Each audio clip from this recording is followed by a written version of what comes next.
Senhoras e senhores, bem-vindo novamente ao nosso canal. É chegada a hora. É chegada a hora. E hoje eu quero falar sobre um tema que está muito em dia, onde está havendo muita polêmica, que é o fim da obrigatoriedade da contribuição sindical. A partir de 11/11/2017, não será mais obrigatório aos empregados contribuírem uma vez por ano com os seus respectivos sindicatos.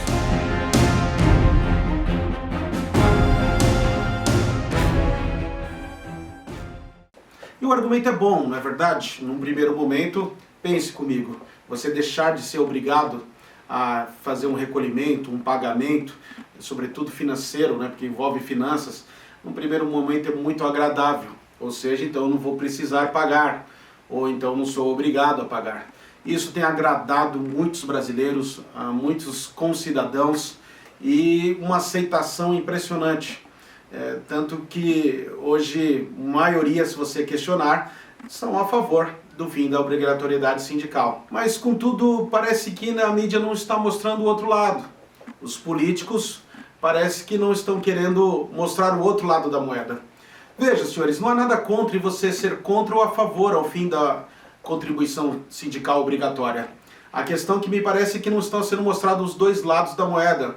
Parece que a mídia fechou em bloco, mostrando só que isso é positivo, que isso é bom, que isso é uma progressão, que isso é uma modernização, que isso é uma melhora, que isso é um aperfeiçoamento das coisas. E isso veio com a reforma da legislação trabalhista.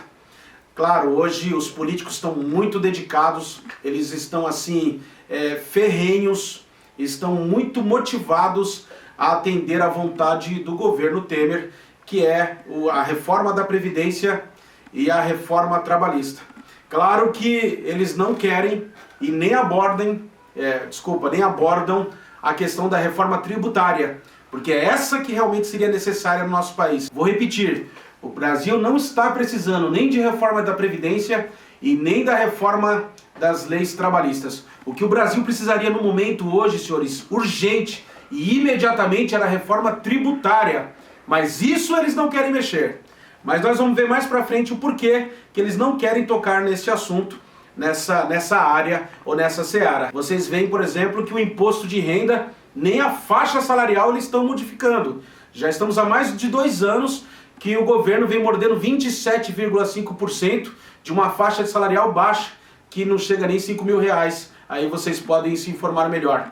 Então veja, senhores, o que está por trás disso? O argumento é forte, o argumento é bom, eu sei, é agradável. Não é gostoso você ouvir, olha, agora você não é mais obrigado. A reforma trabalhista é boa, você não vai mais precisar pagar os sindicatos. Mas vejam, senhores, ora, senhores, existe uma palavra que parece um palavrão, chamada plutocracia. O que significa plutocracia? É o governo dos ricos. É o governo do rico, pelo rico e para o rico. E também a favor do Estado. Este governo está adotando medidas, já não é de hoje, que só favorece o próprio governo, só favorece a máquina, só favorece aqueles que operam a máquina e também os patrões e os empresários. Por que, professor? Por que o senhor está dizendo isso? Veja, senhores, a contribuição sindical, o raciocínio, o argumento dos nossos parlamentares, qual seja? É de que, veja, é bom assim, é bom nós adotarmos o fim da obrigatoriedade, mas então faça uma sugestão ao parlamentar, por que então não aplicamos o mesmo princípio? Por que não aplicamos a mesma forma de pensar, ou seja, o mesmo pensamento, por exemplo, para o pagamento de impostos? Vamos então fazer o fim da obrigatoriedade do pagamento de impostos? O que você acha dessa ideia? Eu lanço esse desafio. Aí vamos lançar isso para os parlamentares. Por que a gente então não faz um abaixo assinado? Vamos assim, o fim da obrigatoriedade de se recolher tributos. Vamos deixar o brasileiro pagar se ele quiser. E se o Estado prestar um bom serviço, nós pagaremos. Se o Estado nos fornecer saúde, educação, saneamento básico e tudo mais, toda a estrutura, as estradas, vamos recolher, mas se vocês não atenderem, nós deixaremos de recolher. Senhores, ora, veja se não é o mesmo raciocínio.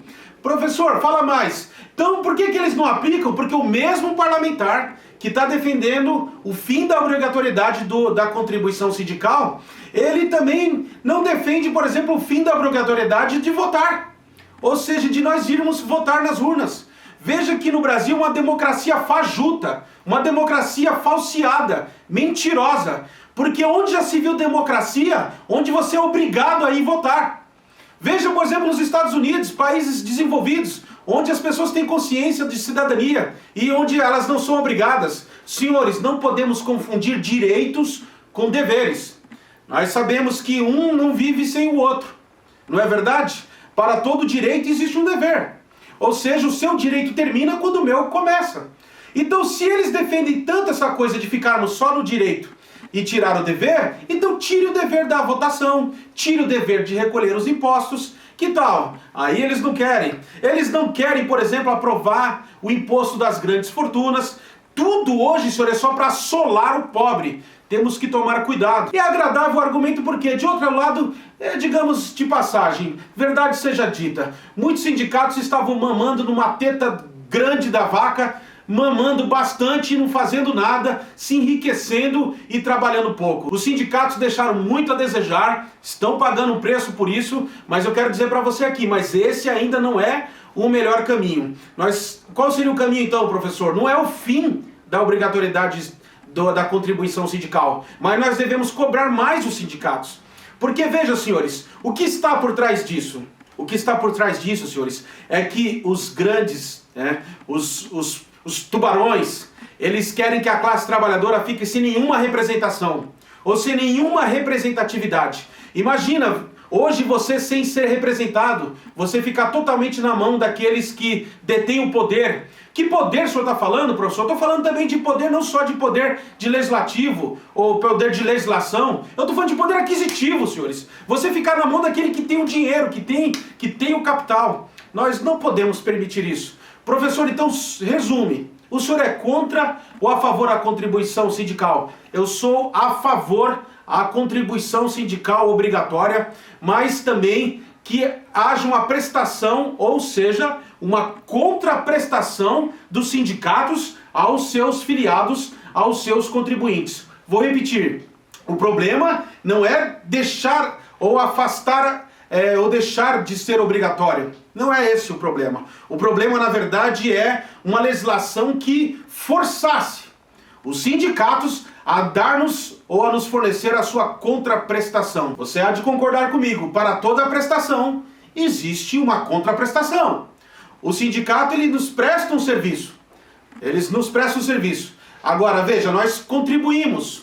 Agora, veja, o que nós temos em termos de contraprestação, não é? Aliás, nós prestamos os pagamentos e eles têm que nos fornecer também uma contraprestação. Por isso, tome cuidado com o que vem sendo divulgado ultimamente.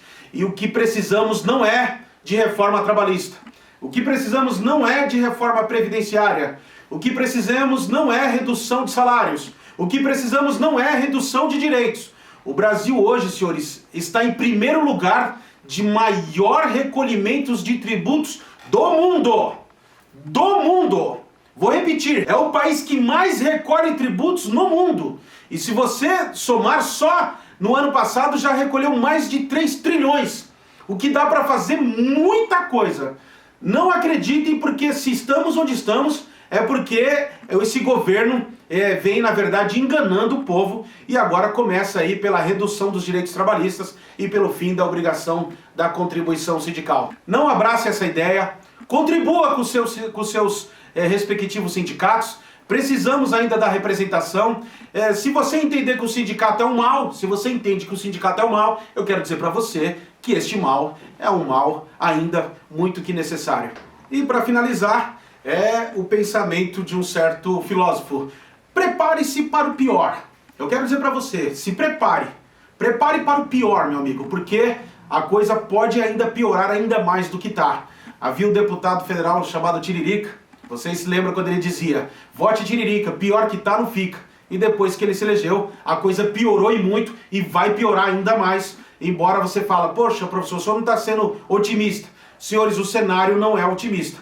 Pode ser que a coisa piore ainda mais. Mas eu não quero que você seja pessimista. Eu quero que você, como dizia o pensador, na esteira do pensamento dele, prepare-se para o pior. Espere o melhor. e receba o que vier. É chegada a hora, se inscreva no nosso canal, você não precisa concordar comigo, comente aqui embaixo aqui, você pode também colocar o seu ponto de vista. Deus abençoe e até o próximo vídeo no nosso canal.